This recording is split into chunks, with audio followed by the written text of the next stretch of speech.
Facebook sort les cahiers de vacances pour les parents dépassés et leurs enfants surconnectés.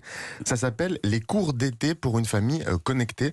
Alors en fait, c'est des vidéos live où tout le monde peut demander à des assos comment être sûr que son enfant ne prend pas de risques quand il passe la journée, vous savez, sur son iPhone à faire défiler son mur ou à envoyer des messages sur Messenger.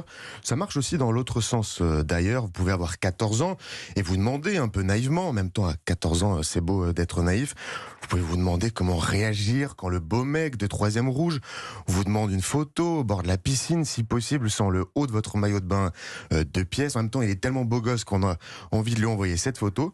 Pourquoi ne pas accepter? Bref, ces cours de vigilance sur Internet, ça donne ça.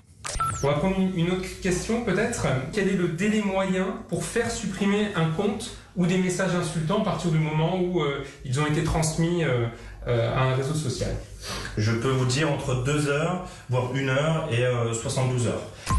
Alors est-ce vraiment utile? À croire les chiffres, il y a urgence. Selon les associations de défense des enfants, il y a comme une espèce de paradoxe. Parce que ces dernières années, il y a un peu moins de harcèlement dans la cour d'école, enfin juste un peu moins, mais c'est pour mieux se défouler le soir venu derrière l'écran de son téléphone. Le cyberharcèlement explose depuis quelque temps.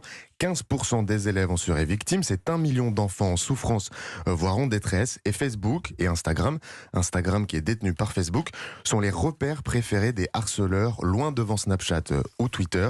Et le confinement, vous allez l'entendre, n'a rien arrangé. Justine Atlan de l'association e-Enfance.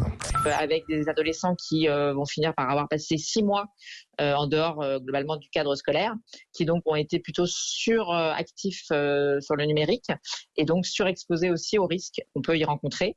Et ils vont effectivement être sollicités pour envoyer notamment des contenus d'images ou de vidéos d'eux nus ou à caractère sexuel. Ils vont pouvoir être victimes du coup de publication de ces contenus malgré eux ou de chantage à la webcam.